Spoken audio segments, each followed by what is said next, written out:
Here we are officially in Proverbs chapter 1, starting in verse 17. It says, "For." Okay, now before we read, we want to know, well, why is that "for" there? Because it's bridging verse 17 with verse 16. This is the flow of thought. For, because, in vain is a net spread in the sight of any bird. And if you watched the last episode, I said, hey, we'll explain that in the next episode. Here we are in the next episode. We're going to explain this. But let's read the whole sentence. But these men, and if you don't know the context of Proverbs 1, Solomon's talking about foolish sinners that want to entice others to come and sin and ruin the lives of others and profit off of the innocent and destroying lives. These men lie in wait. They're ambushing others for their own blood. They set an ambush for their own lives. Such are the ways of everyone who is greedy for unjust gain. It takes away the life of its possessors. Now, one of the comparisons that was made earlier in Proverbs with these foolish sinners was the place of the dead or the underworld known as Sheol. The place where you go once you die, that is Sheol. And the sinners here are like that. They swallow people alive. They bring people down to the pit. They take advantage and destroy other people's lives, and they become a kind of pit themselves. But the irony is that here in verse 16, 17, 18, and 19, we're seeing that they're actually proving to be a pit for themselves to fall into, which I mentioned in the last Bible study, how that just reminds me of Joseph and the pit he consistently finds himself in. But also how the brothers threw him into a pit, profited off him, and kind of set themselves up for a difficult life later on by doing so. And so let's break this down.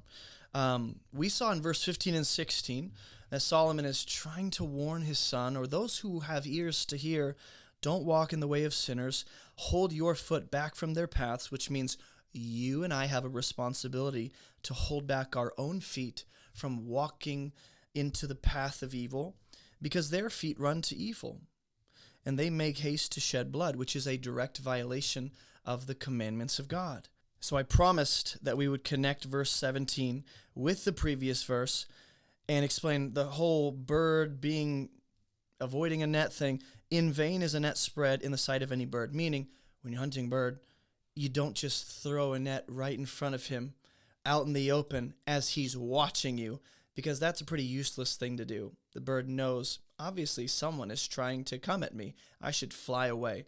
In the same way, that is an image of these foolish sinners lying in wait for their own blood. Like they don't realize it, but they're setting a trap for themselves right out in the open by ambushing other people. The irony is that they prove to harm themselves in the process, thinking they're going to gain and profit off of other people's misfortune and destruction. They end up causing harm to themselves, and they're lying in wait for their own blood. They set an ambush for their own lives. So this ambush right here is connected to the net that's spread in the sight of any bird. Like, it's pretty silly to do that. You probably shouldn't do that, and you should rethink what you're doing. In the same way, these foolish men should rethink the ambush they're setting for their own lives and really pay attention to the trap they're setting right out there in the open, very clearly for themselves. And Solomon will explain what that trap looks like. Such are the ways of everyone who is greedy for unjust gain, right? The interesting thing about this is that money is very enticing. Pleasure is very enticing. Monetary gain and, profiting for yourself, it's very enticing. It's very desirable. And what sinners do in their foolishness and reckless way of life is they disregard the law of God and they go, hey, y'all, come here. We're going to make a bunch of money. Here's how we're going to do it. And they use money to lure people into sin. And ironically, they lure themselves into a trap by trying to lure other people into their sin with them and ambush other people. And apparently, greed is likened to a trap. This is the wisdom of the Proverbs is when you read the Bible, there are times where there's poetic language being employed, or there's imagery, or there's a metaphor, an analogy being used, and it goes right over our head because we hyper-literalize everything in the Scriptures. So I want you to begin looking for, throughout your time in the Bible, look for these different, images and analogies and metaphors for something, and really ask yourself, what is the point being made here? Like, what is it about greed that ends up being a trap for people who go after unjust gain? It's as if they're being lured by the enemy with the gain that they're luring other people with, and they find themselves in a trap when it's all said and done. And they're like, how'd I get here? Because you allowed yourself to be lured by your untamed lust and greed for more, and it was never enough. And this is specifically unjust gain. Not to say that greed is good in some kind of context, but specifically, they're greedy for unjust gain. It takes away the life of its possessors. So once you get this unjust gain, once you acquire it, this is very similar to how Jesus says, what does it profit a man if he gains the world yet forfeits his soul? And he gives lots of proverbs about men who acquire lots of wealth and possessions, and in the end, there's a parable of how God comes to a rich man, and he goes, what is all this wealth and abundance going to do for you now that your life is being taken and your soul is being demanded tonight?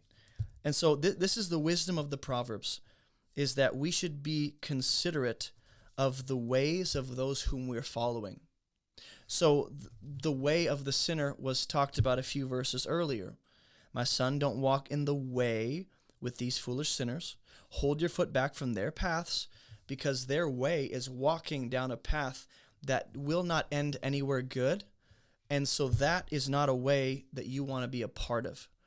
It's a way that is characterized by greed, unjust gain, violence, and in the end it takes away your whole life because you give yourself over to sin and death and destruction rather than the wisdom of God. Okay, so that is one of the first examples of wisdom, is learning how to recognize the ways of those whom I'm following, or the ways of the people whose voices I'm listening to. Like, consider their way of life, consider where they're going, consider the overall trajectory of their lifestyle, right? And what their life is characterized by. Wisdom is very intentional and calculates and considers and evaluates. This is the nature of good, godly wisdom. It's thoughtful, it's reasonable, it's logical, it's considerate. All these different ways of saying wisdom, contrary to foolishness, wisdom is not reckless. Wisdom is not mindless. This unjust gain and greed almost turns these foolish sinners into a kind of mindless animal. Kind of like Cain in Genesis chapter 4. And so I know I haven't done a lot of here's how we read the Bible in this session. But for now, I'm just trying to show you how different images can, bring a depth of knowledge to what we're reading. Instead of Solomon just saying, hey, don't live like a sinner, he uses these very vivid images of what a sinner's life looks like, where they're headed, what they end up bringing upon themselves, so that as you consider that image, and this is what I want you to do when you read the Bible, is when you come across images or thoughts or just, these really deep wells of knowledge and revelation, pause. Think through that a little more. Consider, really paint the image in your mind. Imagine what that looks like. Imagine where you've seen this play out in your life. This is what it will look like for you to meditate on the Scriptures. Is not just to run to a commentary immediately, not that there's no value in commentaries, not to just run to what do they have to say about this? My favorite pastor or teacher, my trusted source, what do they have to say about this? Not that those voices can't have value for your life, but learn to meditate for yourself for a little bit on the text of Scripture and let the Spirit of God lead you. Let God actually, bring you into a depth of understanding. And then as throughout the process of biblical meditation, if the Spirit of God leads you to, open a commentary Open up a sermon from your favorite teacher on this passage. Consider what other wise people have said. But I think we're so quick. There's just a quick lesson.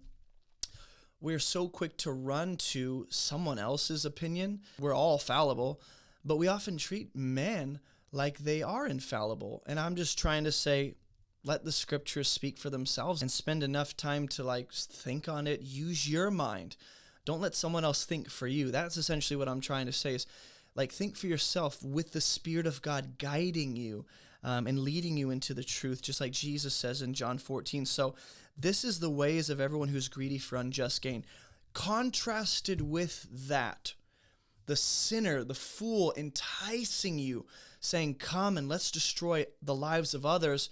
But ironically, you're going to destroy your own life in the end and put yourself in a trap. The voice that's contrasted with that is the voice of wisdom. Wisdom cries aloud in the street. So I should ask myself, number one, why is wisdom introduced very abruptly almost? If we're watching this on film, we're seeing the ways of greedy people lose their own lives in the process, and then suddenly the camera pans over and wisdom's crying out in the streets, and we're like, where did this come from? What is happening? What is the flow of this writing? So we should be asking, how does wisdom fit into what was just said? That's helpful when you read the Bible, is connect ideas. Think about how the verse you're reading right now connects to the verses you just read and plug it into its context, okay? The second question I have is, why is wisdom specifically crying aloud in the streets? Why is wisdom in the markets? She raises her voice. That's fascinating. It's as if sinners are, and fools, they're very secretive. They're very private. They're very hey, come here. Come in the dark down this alley. I got something I want to show you. And then wisdom's just out there. And we're going to see foolishness eventually is on her street corner, out there in the public too. But wisdom right here is crying out in the streets. And so I might want to consider, what does the scriptures have to say about the streets? The word street or market, you can look up what it means in the Hebrew, right? And that might be helpful, for sure. But also, just thinking of if there's any stories in the Bible that use street or markets as a kind of representation of something or as a kind of motif. I want to be considerate of that. What do I see happening in the streets or the markets of the Hebrew Bible? Is it usually something good? Is it usually something bad? Is that just where the, common people are, just doing their everyday tasks in life? Does it represent the normacy of life and the commonplaces? What is being emphasized in the street and the markets? And you might be thinking, that is a lot. You might be overthinking, buddy. But when you begin to notice how biblical authors will use certain words or ideas as a representation of a micro-narrative or as a kind of theme that they're connecting to other themes in the Bible, the Bible will come alive for you. So I would just like to consider that maybe the streets and the markets, more than just a physical location, more than just a commonplace of ordinary life, it might emphasize something else if I look at where the streets and markets are emphasized in another story of Scripture. That's just what I'm thinking would be useful. And in the market, she raises her voice, right? And so we had the foolish people, kind of secretive, ambushing, hush, hush, let's take advantage. And wisdom out here is crying loud, raising her voice. And I should ask, why? Why is wisdom so loud? Why is wisdom so upfront and direct and public?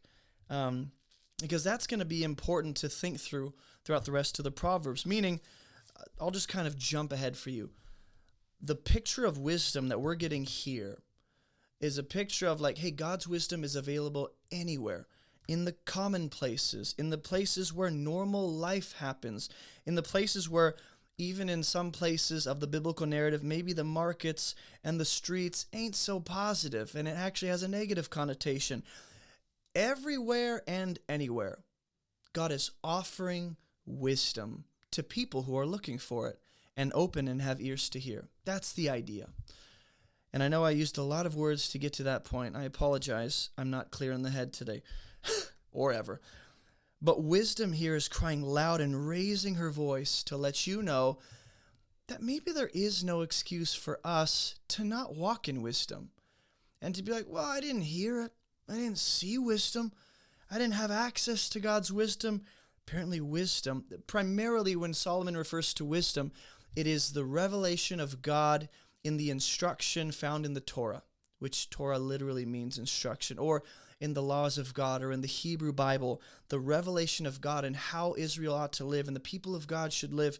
That wisdom can be found not just in the sacred place of God's tabernacle, not just in the place where the priests are instructing, but in the common places. So I just want to be thinking about why it is that wisdom, her first appearance, and also why is it a she?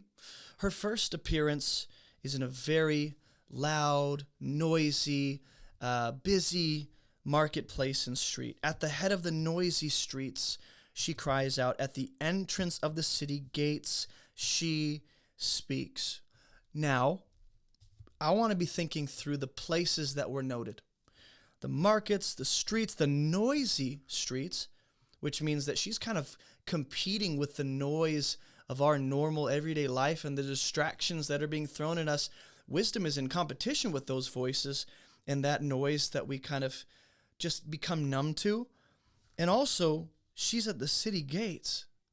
So there are three places, the streets, the markets, the city gates. I want to be thinking, hey, if I see a list of ideas here that all relate to where wisdom can be found, I want to be asking, how might they be connected? What is the connection between the city gates? Well, in the Hebrew Bible, for instance, where we find Lot, or where we find other prominent figures, rulers of a city, rulers of a community, is they're usually at the city gates, which usually involves a kind of a judgment takes place at the city gates. People of prominence meet at the city gates, the elders and the people. So there's a lot of action taking place, action in terms of decision making and proper judgment that God has given to certain people and the authority required to do that. That is likely what is being said, or rather, that's likely what Solomon is kind of hinting at by referring to the city gates. It is the place of entry where people come, where people go, where judgment takes place, where decisions happen, where elders and communal leaders come together to figure things out and make decisions about people.